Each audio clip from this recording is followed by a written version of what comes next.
Okay, appears that I am live, so let me enable the Q&A here, and you can let me know. Please let me know if you're here, if you can hear and see me properly, because I am in a different location than usual. For those who are following along with my living situation issues, which I think I mentioned in the last webinar, we got back in our house yesterday. We're assured up and down that it was totally mold-free because we'd had a flood in there while we were gone. Assured that it was totally mold-free and safe for our children and everything. And then we got back unpacking things and found that there was mold on the wall right there in plain sight. So I don't know how anybody missed that, but that was rather disappointing. So anyway, I'm still with friends and just kind of in a temporary workspace for now. So this is their room, not a typical place where I would record one of these, but that's okay. We're doing what we can with what we have, and mostly I'm excited to look through the Facebook group and see that people are doing well and having success. It appears, I mean, it could just be, and it likely is, that those who are struggling more aren't the ones who are posting on Facebook for a variety of reasons. Could be that posting on Facebook helps you to not have as many struggles. Certainly, I mean, being involved there, engaged there, is going to help with accountability. But it could also be that people who are having success then are more likely to post on Facebook because they're having success. They want to celebrate that and share that rather than admit that it hasn't gone that well, like someone might if they had some slip-ups or something. So I'm not totally surprised there, but I'm still very happy to see that people on Facebook, by and large, seem to be having success because this week, too, is a difficult week.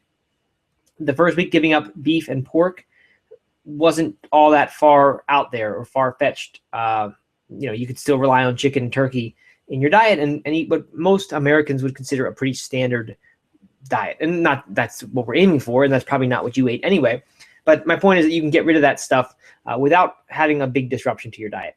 This week is harder, right? Because we've gotten rid of the chicken and the turkey if you're following that particular omnivore to vegan plan.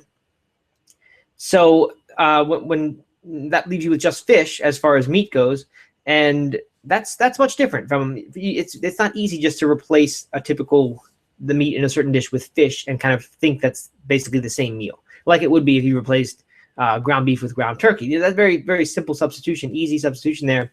But as far as I know, there's not ground fish, and that would be kind of weird if there was. So anyway, it's a tougher week, and that's why I'm doing this extra Q&A session. But I'm really, really happy and glad to see that people seem to be succeeding according to the Facebook status updates that I'm seeing in our group. So the one question, I don't have nobody emailed questions in response to the announcement today. I know it's sort of a last minute email that I sent this morning about this afternoon's Q&A session. So I'm not totally surprised there, but it's kind of all I could muster with my own living situation right now. So anyway, I don't have questions to work off of. So if you're here live, it's totally your opportunity to get them in, and you will have my undivided attention until there's another question. So please do that. Use the Q&A app. If you have any problems at all with that, you can go into our Facebook group, because I am looking there right now as well to see if anyone posts questions, and I can read your question there if it pops up. So what I'm going to do until then, by the way, is, or tell you about, by the way, the next two webinars, what I've got planned so far for the content are one of them about dealing with family, friends, social situations, eating out at restaurants, which of course is a social situation, traveling, basically just how do you handle the inconvenient situations? And that could mean inconvenient like traveling, or it could mean uncomfortable. Maybe uncomfortable situations is a better general term that would describe some restaurant eating out experiences, some interactions with friends around food once you start eating this way, and the situation of traveling and trying to eat this way. None of them is particularly impossible to deal with. I mean, they're all, I'm quite comfortable with all of them now. And I think most people who have made this diet work for a while have figured out a way to be comfortable in all those situations. Otherwise, it'd be very difficult to sustain. So I think I have a lot to offer there, and that'll be probably our next one, but possibly that'll be our last one. I'm not really sure. And our final one will, in all likelihood, be about nutrition. I haven't really talked about nutrition or the approach to healthy eating, but I think that's kind of a natural leading point during our last webinar. Once you've experienced a vegan diet or are at the point of experiencing that, we'll talk about where to go next. And that for most people is going to be to try to, we can talk about if vegan is working for you or not, and how to, if you feel like it's not, if you feel like the final week of this challenge, which will be fully vegan, if you're playing along and you're sticking with the schedule, that'll tell you a lot about how it feels. And that's a victory to get through that. And then even if you decide that you're not quite ready to stay there, I still consider that a victory. And that's why we have this challenge format. So you can finish it, get to the finish line, and then assess and say, do I want to keep going with this, or do I need to go back one stage, or whatever it is. But I've encouraged most people, as you've probably heard, not to be overly strict about healthy eating right now, right? Rely on the junk foods as needed if that's what helps you get to vegan. But once this is over, if you decide to stick with it, or once you get back to it, let's say it takes you a couple months to really get vegan and be happy, you're going to want to figure out how to do it healthily. And that's what I'd like to kind of leave us with in our last session. So that's kind of the plan going forward. I'm going to jump into Facebook right now. There was a question after the last webinar that I answered in Facebook, but just in case someone was wondering, because I mentioned it on the webinar. The question was from Rachel, and she said, could I let you know the website that my wife used to track her food? And yes, it's called 2grand. That's 2grand.com. The letter, write out the words 2grand, like 2000, and no numbers, just write them out. And I think it's an app actually that you would download to your phone. And then you take pictures of your food. If this is your thing, it's not everybody's thing for sure. I mean, I think if you're like an eating disorder risk, to track your food that carefully or take pictures of your food and feel like you need to post that every time could potentially be bad for an eating disordered person.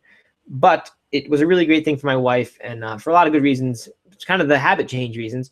It's a nice thing to do, because when you're trying to change a food habit, there's not always very clear, this is, a feeling of success. So like when you eat a meal, if you were trying to develop a running habit, for example, every time you go for a run, get it in, you come back and that's a success. You made one more step towards that plan, whatever your marathon is or whatever you're trying to do.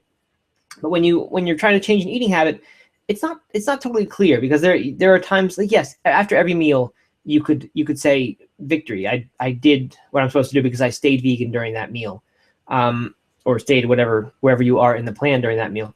But then for some people, like, they want to be eating less. So does it feel like a victory when you, I don't know, have a snack or choose not to have a snack? And I just think that by actually having this thing where at the end of the day, you can look back at what your day's food was. You can see it in a pile of pictures on the internet, in 5 pictures probably, if you had 5 total meals and snacks, and you can feel good about what you ate. And or just have the chance to feedback, to check in, to say, I did well today or I didn't do well today, because you can see it all right there. And I think that's somehow gives you a little better perspective than just kind of going by the seat of your pants, minute to minute, meal to meal. So anyway, I've never used something like a food tracking thing. I really don't like to get involved with tracking of food, but I totally understand that some people would, and that it would make sense. So it's called 2grand.com. My wife enjoyed it a lot and had success. Okay, we've got a question from Christina. Thank you, Christina. Okay, what's a reasonable response to people who say they tried a vegetarian diet and it didn't work for them because they were tired all the time, or they aren't the type who could live on such a diet? Yeah, very good question. So what a reasonable response is, first of all, depends on what your goal is with that interaction, right? Like, are you, and with this whole diet in general, are you trying to just have the most success for yourself, and that's all you care about? And I don't mean that in a selfish way. I just mean, is that what your focus is? You're doing this for personal reasons. You're not really concerned about whether you change anyone or what anyone thinks of it, or all those things. Or you could be someone who's in this for wanting to be a part of, part of your mission might be to spread this and to be an example and to show people that it is possible. So, you could have success in that conversation in different ways, depending on which of those two things was your goal. For what it's worth, my response in that type of situation, when someone says they tried a vegetarian or vegan diet and it didn't work, if they are asking for help, and if they're saying that sort of in a way, wondering what I could suggest, the first thing I always suggest is that they make sure they include enough calories. Because one of the common mistakes, especially among athletes, people who need to keep their calories up at a certain level for the most part, one of the reasons that they often fail is because they just switch to a vegetarian or vegan, even more extreme situation, and suddenly all the meat or all the animal products are gone from their plate, and their food is now way less calorically dense. And that means that if they're eating the same volume of food and just kind of filling their stomach to the same level at which they feel full, right? Because that's when you activate all these sensors in your stomach that says you're full. You can think you're full and think you're getting the same amount of calories when in fact you're getting 20 or 30% less than you were before. You can see how after 2 weeks of that as an athlete, I mean, if you just suddenly you're eating, I don't know, 2,500 calories a day, and then one day, because not the small steps approach, but you dive right into this, which I'm guessing most people who you're talking about, if the experience was it didn't work for them, I'd say they have a higher than usual probability of having just jumped right into it without transitioning. Not to say that it's always going to work 100% for everybody who transitions. I'm not trying to say that. But if they do dive in, then the body experiences this shocking result of going from, say, 2,400 calories one day and all the days before that down to, I don't know, 1,800, 2,000 calories. So 20% less perhaps, just in the span of a day. And then every day after that is the same. Well, your body's going to react to that, and you're going to probably feel tired. It's possible that after a few weeks of that, if you could sustain that and get through the difficult period where it was shocking, that maybe you'd feel more energy and more energetic. Because people talk about this with like juice cleanses and things like that, or even fast, that on the first few days you feel terrible, and then you hit a point where your body has sort of learned to deal with it, and then you feel really energetic because now you're not having to use energy on digestion. Well, that's an extreme case. I'm not encouraging anybody to go on a fasting type thing, but I think there are some parallels here, and you can go vegetarian or vegan. It's a little bit hard at first. If you transition slowly, like we are, you'll probably avoid most of that difficulty, and then you get to a point where your body is past the difficult phase of adjusting, and now with a plant-based diet, although it's not fasting where there's nothing to digest, it's easier to digest, right? Because you have to digest fewer calories to get the same amount of or fewer calories to get the same amount or more micronutrition. So vitamins, minerals, things like that. That's why I think people ultimately feel really good on this type of diet, and athletes perform well on this type of diet, and longevity links for this type of diet. All of that I think has to do with caloric density and nutrient density. Lots of nutrients, relatively low calories. So if someone's asking for help and wondering what could have gone wrong because they're curious, then I will give them a response like that. Not nearly that involved, much shorter than that, but just mentioning that it's very easy to eliminate your calories without realizing it, and you need to make sure you're eating frequently. That's kind of my secret, is make sure you're eating frequently. So instead of 3 meals and 2 snacks throughout the day, it might be more like 5 meals throughout the day. The other thing that I would tell them is concentrate on calorically dense foods. Think about, olive oils, things like that, they're not whole, so I would probably stay away from that. I wouldn't tell someone to put more oil into your diet if you're not feeling high energy. But there are other foods you could suggest. Sweet potatoes are a good example. Beans, nuts, seeds, some grains.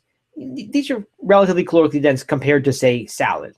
So to people who need to keep those calories up, or I would suspect are low on calories, I would say eat plenty of that stuff. Make sure you're getting all that. Make sure you're eating whenever you're hungry. Snack on fruit, because the sugar and the calories or carbohydrate in fruit, that's calories and it's usable.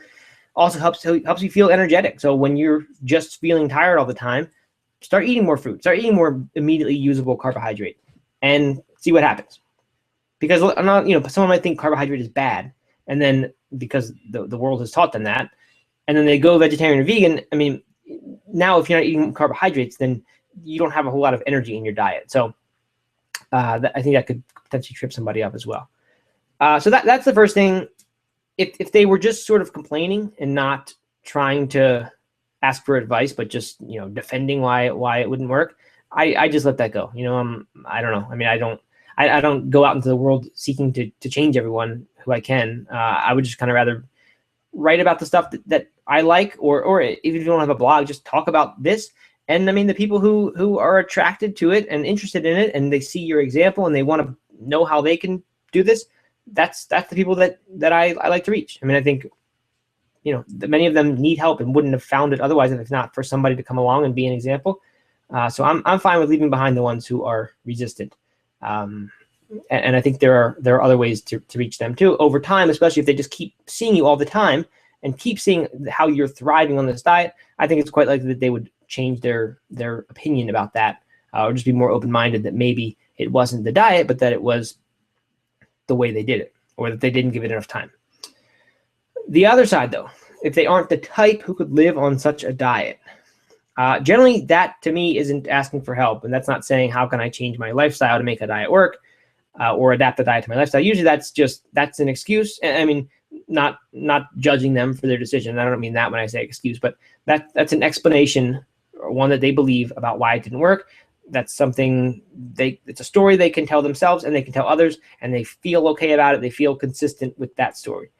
In that situation, that's fine. I don't try to change that person.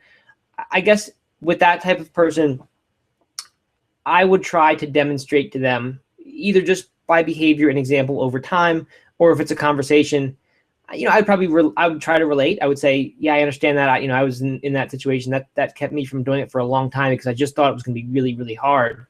And that it turned out that it really wasn't that hard. And it's gotten so much easier in the past few years because of all the options that are around now, because of the amount of people who are talking about this online, the connectedness that we all have now. So I would just probably talk about that. You're not going to change somebody's type of person that they are, or convince them that they should be a different type of person. I mean, that's a losing battle in anything, unrelated to this, but marketing, anything in general. You don't change somebody's worldview. It's just such a rare thing that happens. They've got to change their worldview on their own. You can give them maybe the window into one day doing that by saying the right thing, but they've got to change their own worldview. You're not going to change that for them. So I think just being an example, maybe pointing out some things without seeming like you're trying. Personally, to me, it's important that when I have those discussions, I don't want to seem like I'm trying to convince them to come over to this side. That just turns me off entirely, and I suspect turns other people off of this whole diet and this movement. So I like to have kind of a rapport by saying like, yeah, I understand what you mean. It was really hard at first, or before I tried it, I really thought it was going to be impossible. And then, there are still some times when it's not that easy, but for me, it's worth it. I like saying things like that. I feel like admitting that there's something to what they're saying, that they're not entirely wrong. You're not saying that they're completely getting it wrong. People don't like to hear that they're wrong. That's kind of how I would handle it. So, great question. I hope that answered it. It was a long answer. But since it's the only question right now, it deserved it. All right. Thank you, Christina. Anyone else who's here, if you've got a question, chime in. I'm hanging around here till 4:30 or so. If there are more, we can keep going after that for a little bit. But if you've got questions, by all means, get them in, because we are here just for that. I'm not even talking about any topic or anything, just answering questions. Let me check out the Facebook group really quick and see what we've got there. I have about 1,000 browser tabs open right now because I'm frantically looking for a place to live because we found the mold in our house when we tried to move back in yesterday, and immediately called them to tell them we were not coming back because we had been assured that there was no mold in this house and it was safe for our children. So we said we're not coming back, and now we are without a home, living with friends. So I've been somewhat stressed recently, but it's all good. Okay, doesn't look like there are any Facebook group comments. I see a note from Christina saying that it feels lonely here. That's okay. I'm not my feelings are not hurt. I'm not offended. This whole challenge has been really successful, and I'm very happy with the response and the engagement of people. The webinar attendance has been good. This was a thing that I just emailed about this morning. Would have liked to have done that earlier to give people a little more heads up, but because of the stuff I've got going on, that was all I could manage. So I don't mind at all if we are low attendance today. And in fact, for those of you who are here, there's a great opportunity to get a lengthy answer to your question, or questions if you have more. So Christina, if you have more, by all means, get them in while we're here. Let's see. Oh, I don't think I can. Yeah. All right. What else can I talk about while I'm waiting? I don't know. For those who are interested, I've been eating oil recently. That's something that was surprisingly, I didn't expect that to be a popular post on my blog back in probably May when I wrote it. Maybe it was June. That I had stopped eating oil recently, like olive oil, which many people consider to be healthy. And I expected some people to take offense to that because people are very, very passionate about what they eat and what is healthy and don't like to be told that something they have thought is healthy is not. And I can understand that. I don't like being told that either. So I've been out of my house for about 10 weeks now. And my rule, this is a technicality, but my rule at home, my rule was I'm not going to eat oil at home. So if I drive up to visit family for a week back in Maryland, I'm all totally cool with having oil then, right? Because it's just when I'm out, whatever, not in my routine, but the day-to-day at home stuff, I think that's where the difference really is made. So my rule was no oil at home. Well, I've been exercising that technicality for a while and eating oil somewhat freely while we've been gone. We went to Italy. That was a huge part of it. Tons of oil there, of course. But now even back home, I'm trying to limit it, but it has been very, very difficult to do that in the situation we've been in, which is an excuse. I guess if you were really more passionate or totally motivated not to have oil, you could make it happen. I don't know. Well, it was kind of on the fence enough that it was a close call to me whether I should or should not eat oil, and it's kind of where I am now. But as soon as we're back home, I have no doubt at all that we will get back to that. I really do still firmly believe that it is a good thing for me. Okay, now we got some questions. Good. We got a couple. We got one from Jim, we got one from Bill, and another from Christina. So now we have an abundance of questions. All right. I wonder if I should take the one. Let me take the one real quick from Jim in the Facebook group. Maybe this is for the recording in case he can't make it. How do you check amount of oil in salad bars, or do you just not eat anything with oil? Okay, so Jim, what I was just saying, and I know you didn't hear that because you typed the question as I was saying all that. If I were out at a salad bar, I would not be totally concerned about that. Like when I really do like eating, and I like food, and I used to like cooking a lot more than I do, but I really do enjoy good food. And I wanted, one of my big fears with giving up oil was that I would be giving up the good food. But because I had kind of already lost some interest in cooking, and now I kind of eat for practicality and efficiency, but kind of have lost the cooking for entertainment at home. Much more for me, it's just kind of eating for fuel and eat healthily. That tastes good, but I don't need gourmet meals at home. But when I go out now and then, I do want that. And that for me is part of the experience of eating out. I don't want to be limited beyond vegan. Like vegan is enough limitation for me when I go out. So if I were at a salad bar, I wouldn't really worry about that. If it were something that was happening day to day and I was, I don't know, going to Whole Foods or something, because I was in a lunch, not a rut, but routine of going to Whole Foods for some reason or somewhere where they had salad bars, then I would start to be careful about it. And I would probably just use balsamic vinegar on salad. Like it just doesn't taste all that different without the oil on it. I know people find that hard to believe. And the first time you do it, it'll seem like there's something missing. But if you do it 10 times or 5 times, it just starts to seem really kind of normal. And that's how I've been with salad, and works totally fine. But places like Whole Foods have some nut-based dressings and even some non-nut-based dressings that are completely oil-free. Like Whole Foods has a garlic tahini dressing that is delicious. And tahini certainly has plenty of fat in it. It's sesame seed paste. So certainly not fat-free, but that's not my goal. My goal was to be mostly oil-free, and especially oil-free at home. So I don't think there's much way to check. I mean, I guess you could look at the dressing itself, depending on what kind of dressing it is, and maybe you can see if there's oil in it or not. But typically, I mean, if you're trying to be oil-free and you're at a regular salad bar, just opting for vinegar is the safe choice, because it's going to be in almost every dressing they have. Okay, let's see.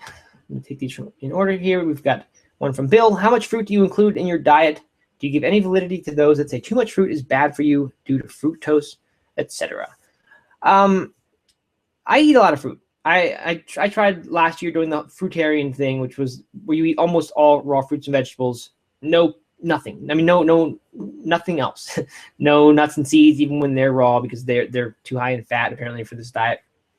There's a book called 80-10-10 or the 80-10-10 diet that is controversial for sure. Can't say that I would recommend eating this way for a long period of time, but it was really interesting to do it. Really interesting to read the book, and interesting emotionally to see how it feels to eat that way for a while. I don't know. I mean, if it's bad for you to eat that, I think to eat too much fruit could be bad for you.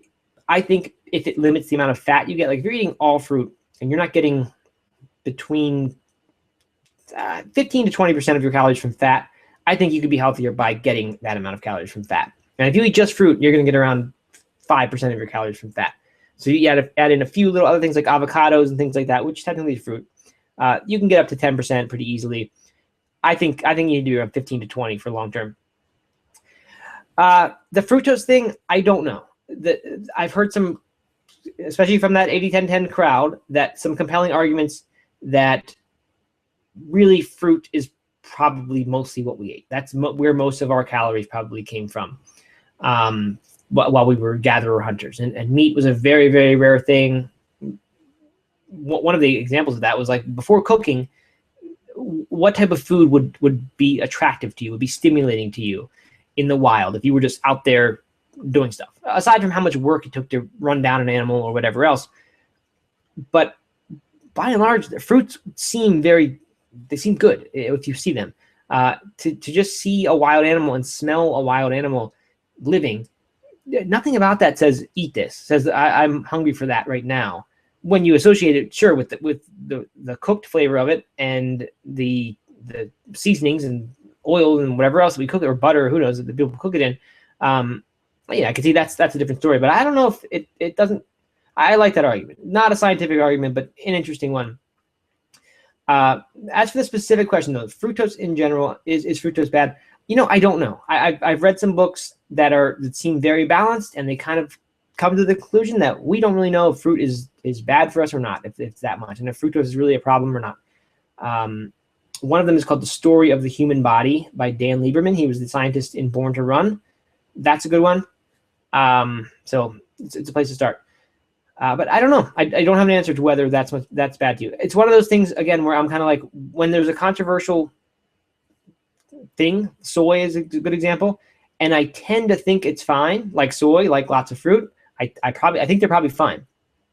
But if there's controversy around them and a significant amount of smart people think they're not fine, then it might not be the best idea to eat that all the time. So I wouldn't. That's why I'm not a fruitarian. That's why I don't do the all fruit thing all the time thing, and that's why I don't eat tofu and tempeh like a couple times a week or more than that. I will eat it once a week, maybe once every 2 weeks.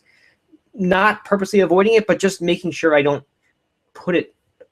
base my entire diet around it. So I think the fruit that a normal person is eating as a health food, as snacks, maybe even as your breakfast, and then snacks, I think that's fine. If you're getting other sources of calories too, I don't think you're going to have problems. But it's worth researching. It's worth considering. I don't know the answer. There's disagreement on it, and I don't know. I think the safe thing to do is approach it with moderation, which is, I hate to give that moderation answer because I don't like it. It's such an easy thing to say. But in those cases where the foods are controversial, I think it's best not to go too far to either side. If some people say they're great, some people say they're terrible, the safest thing, I think, is to be in the middle in that case. Good question, though, and thank you. Okay, another one from Christina. She's got one and then an explanation. So the question is, how long did it take you to stop having cravings for dairy and cheese?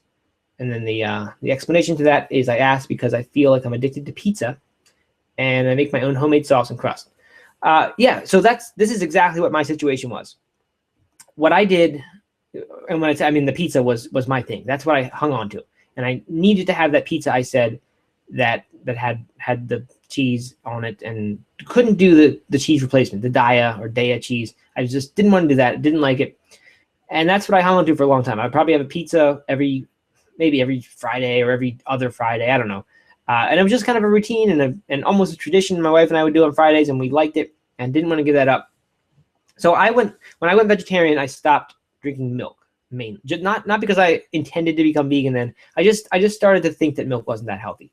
And I was fine having some cheese in my diet because I drank ate cheese much less frequently than I drank milk. I cut that daily glass of milk or milk in my cereal, cut that out right away, and that was fine. Hung on to the cheese for this about 2-year period before I went vegan, and over that time gradually reduced it. So I don't know if it was after a few months or what that I basically said, okay, I'm going to be vegan at home and I'm only going to have cheese when I go out at restaurants. And then I think I reduced it more, and it was now only I was going to have it at home, but only on pizza when I ordered this pizza. Nothing I would use at home, nothing I'd buy to put in a meal. And I did that for a while, and then finally I just said, okay, this is silly. I think I watched the movie Earthlings and got motivated to do this and said, I need to just draw a line somewhere, because I kept saying I want to go vegan, I want to do this, but it seems so hard to give up cheese. So I just finally said, this is the day when I'm stopping, and that's going to be it. And once I did that, I don't really think I had cravings. Like I would want it.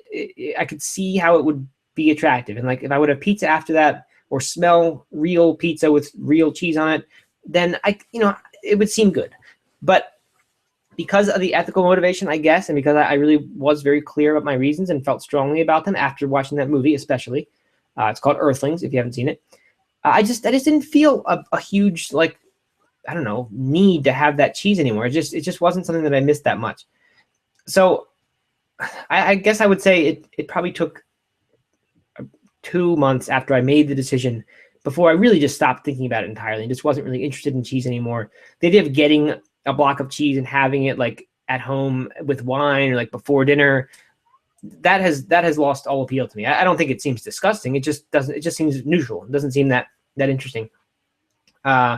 Still though, if I see an ad for pizza on TV with regular cheese, or if I smell that and I think about that in comparison to the pizza I eat, that's the other kind still seems better to me. That seems like it would taste better and everything. So I guess that's still a craving, but it's never one that I'm like tempted to act on. So I learned to like the Daiya cheese, which I thought I did not like at all at first. I just kept trying it. I did the cheeseless pizza thing for a while and was fine with that. It was okay. It wasn't as good as regular pizza. And then I started putting that cheese on there, and like going from cheeseless to this replacement cheese, this Daiya cheese, it started to seem good. And I got to like it. Now it's, if I'm not comparing side by side, pizza night to me still seems like pizza night. Doesn't seem any different. I don't think that's healthy. I mean, that stuff, that's why we do it infrequently, that Daiya cheese or Daiya cheese. But it works, and it keeps that. I can still do that now and then, and it's good. Cheese though, there's a company called Miyoko's Kitchen, or maybe it's Miyoko's. Her book's called Artisan Vegan Cheese. I think her company's Miyoko's Kitchen, but the brand that makes this cheese is Miyoko's Creamery, and that's Miyoko. She co-hosted this Italy event with me that we did back in I think it was June. No, it was July. I think maybe it was June. These past 10 weeks have been crazy. But her cheese is amazing. She makes it with cashews. And by the way, another tip there, just make a cashew cheese. Just look up cashew cheese recipe on the internet. They're simple to make with raw cashews, and like you put a little bit of garlic in there, some lemon juice for flavor. And that can become a really good little sauce to kind of pour on a regular homemade pizza and it be delicious. So it's a little bit different from cheese. It's not like mozzarella cheese, but it's not that different. It hits the same taste buds. But anyway, Miyoko makes like real cheese, but out of cashews.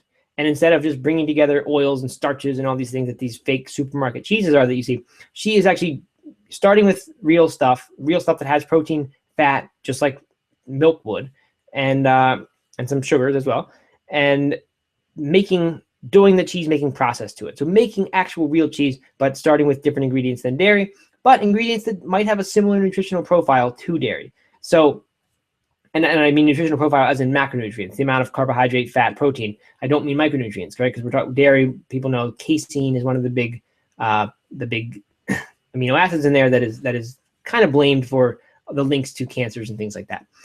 So anyway, check out Miyoko's Kitchen. She also, I think, is making, or maybe has already started making, a mozzarella cheese that you would slice and put on pizza. And we had some she made fresh in Italy, or she made it and brought it to Italy. And it was delicious. It was amazing how much it was like the fresh mozzarella you would get on a margherita pizza. I mean, I just couldn't believe it that it was that good.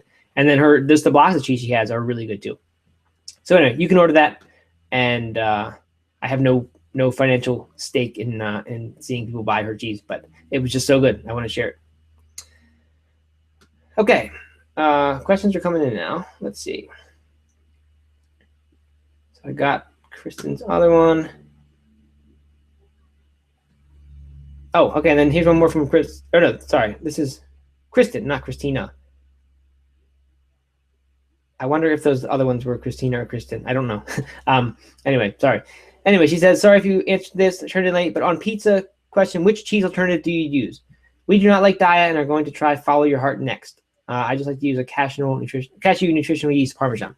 Yeah, so I didn't like Daiya at all either. And then I went to Philadelphia, this place called Blackbird Pizzeria, and they make vegan cheesesteaks out of seitan and Daiya, and I just got it, didn't think about the Daiya, and this cheesesteak was so good, it was amazing, that after that, I started liking the flavor of this Daiya cheese. And I think it is Daiya, but I'm going to keep saying Daiya just because it sounds normal to me. So somehow I linked Daiya then to that cheesesteak that was so good, and I just started liking it even on things like pizza. I don't know how that happened, but it was like a switch flipped, and I started liking it. So first of all, that could happen. Don't prevent that from happening or assume that's not going to happen. But it's fine that you don't like Daiya. I've had Follow Your Heart, but I don't really remember how it was. There's one called Tease, and I think it's probably gonna mess this up. It's Teese, I think. It's not like, I don't think it's Tease like Tease, but if you just start looking up words that would be pronounced Tease and look for vegan cheese, you'll find it. That was a pretty good one. It was different, but pretty good. But what I was saying at the end there was that Miyoko's Creamery, which is a sub-brand of Miyoko's Kitchen, makes really, really good cheese out of cashews, and that's amazing. That is the best vegan cheese I've ever had. It would replace, I mean, side by side, a lot of people I think would never notice that this mozzarella, and it was like the sliced mozzarella that you would get off a ball of mozzarella, that it wasn't the real thing. I mean, it was just so good. So I would highly recommend that, Miyoko's Kitchen, Miyoko. And she also has a book called Artisan Vegan Cheese, where you can make a bunch of these recipes at home. And then let's see, I haven't done cashew nutritional yeast. I've done like sesame and nutritional yeast and salt. I don't know. I think it's called Parmasio is the name for it. Parmasio. I think that's the name for this vegan thing. Or maybe you can look up vegan Parmasio. I don't know. But it's a good little cheese kind of, grated cheese tasting thing. That works well. And then just regular basic cashew cheese works really well. Just look up a cashew cheese recipe. There's one on my site. If you look up No Meat Athlete homemade pizza, I think the cheese recipe is there. But that cheese recipe works for anything else. Just vary the amount of water, whether you want it to be like a spread or a pouring type sauce. That works great.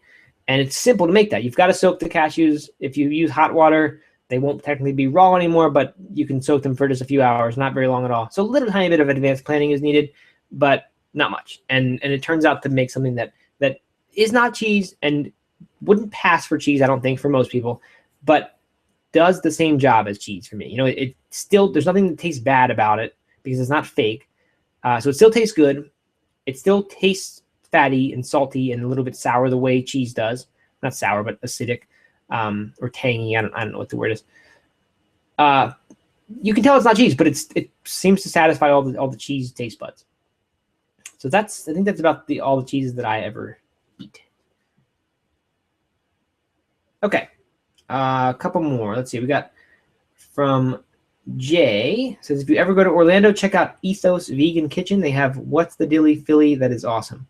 Cool. That is good to know. I actually might be in Orlando later this fall for Central Florida Veg Fest. I'm not sure if we're going to do it, and if we are, whether or not I'm going to actually be there, but I'm thinking about it.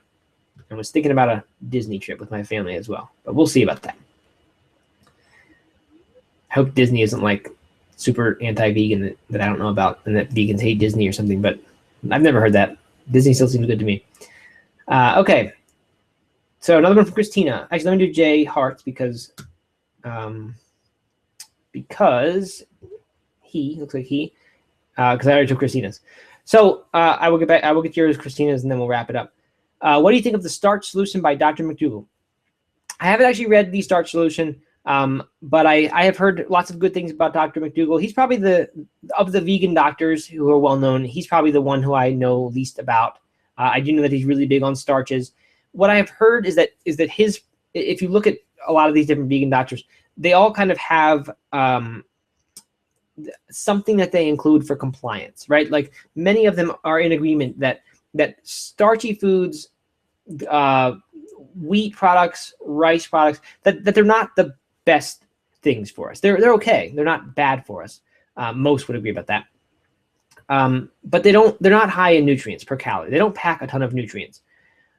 So they're not as good as vegetables is the general idea. But you've got to get the calories from somewhere.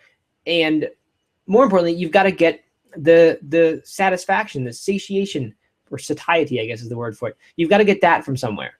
And it seems what I've heard, some people who really do know these people, like know them, personal friends with these guys, these vegan doctors. I shouldn't say just guys, but those are the ones who are famous, it seems. So that's the ones who I know. That they each have like something they're including that helps people comply with the diet and adopt the diet. McDougall's is starch. I don't really know for sure if he harps on the benefits of starch or if he's more just saying it's not bad for you, and then it helps you to eat all this other stuff and feel good about it and feel happy and feel full. So I think it's just one approach. I don't really have an opinion of whether starch is better than I don't know. Is he big on potatoes and things like that, or does he also include plenty of wheat and stuff like that? I think Dr. Furman, he's higher in fat than these other ones, but he doesn't have that much starch, doesn't have that much rice, and doesn't have that much wheat. I know wheat and rice have starch too, but it's just not like Furman has some rice, does have some. Actually, I don't think he has any wheat, but I think it's just because they're not nutrient dense. So I wish I could know more, and I probably should learn more. I should read the McDougall book or start to learn what he's about. But that's what I know about that. Okay, and Jim has clarified it's the same Jim from Facebook. Okay, good. Thank you, Jim, for asking a couple questions. And I'm going to take this last one from Christina. And it says, are there any safe or healthy substitutes for butter? I've tried Earth Balance and Smart Balance for cooking, topping pancakes, etc., but I am not entirely sure how healthy they are, even in moderation. Yeah, I think that's a good concern, Christina. I think I kind of feel the same way. I'm not sure how healthy those things. I know they're not healthy in large amounts. I'm pretty well convinced of that. In moderation, just once every couple days, once a week, once every 2 weeks, probably fine. I mean, I don't know. What you do most of the time is what matters, and if that's something that you do on occasion, I don't think it's going to be a big deal. If it's making up 1%, I just don't think it matters. Furman, he has said, I guess you'd call it admitted, that he doesn't know if a diet that has 5% of its calories coming from animal products is healthier than one that has 0% of its calories coming from animal products. He doesn't really know, can't say that conclusively, even though he feels very conclusive about that beyond that once you get animal products beyond 5% of your diet, where they're representing 10, 20, 30% of your diet, then significant health differences. But he doesn't know for sure. So to have something like that, I think it's sort of the same argument. One could also argue that something like that is actually, like Earth Balance or Smart Balance, is actually worse than eating a whole food animal product. Like, even though it's still an animal product, it's something our bodies are probably more equipped to handle than something as fake as Earth Balance or Smart Balance. So I don't really know. Don't know the answer to that part. But I think in general, keep things really low and you'll probably be fine. But I do agree that there are some things that you just might not want to ever eat, and this might be one. I don't know. So healthy substitutes. I think you've got to have fat, right? If you're going to be having a substitute for one of these things, it's got to have fat in it. Otherwise, it's just not going to do the job that you want it to. So this then, if we're talking about something being healthy, you've got to be out of the assumption then that a concentrated fat in some form or another is healthy. And I think it can be healthy if you're doing that. I wouldn't do a whole lot of that, but I do think that can be a healthy thing if it's now and then. So I have a few different butter substitutes that I have found that I like. As far as like butter on toast, that type of thing. First of all, an olive oil would work fine. especially if it's like a garlicky bread or something. I mean, you absolutely don't need butter on that. But one thing that's really good is avocado. So get toast or a bagel or something and just spread an avocado on it. I guess your avocado would have to be maybe a little bit past what most people consider to be like the peak of freshness or ripeness.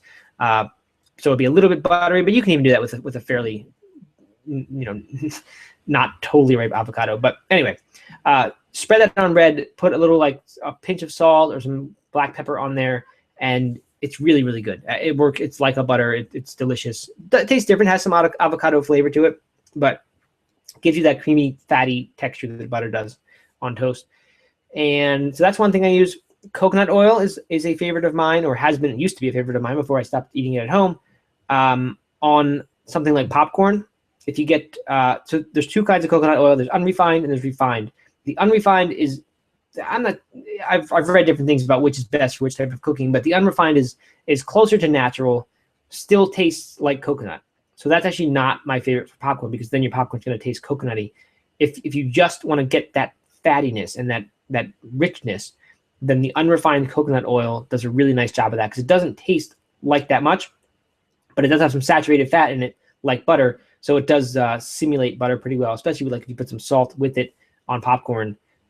Just works wonderfully well. And all you would have to do to liquefy coconut oil, if the temperature in your house is such that the coconut oil is solid, which happens right around room temperature.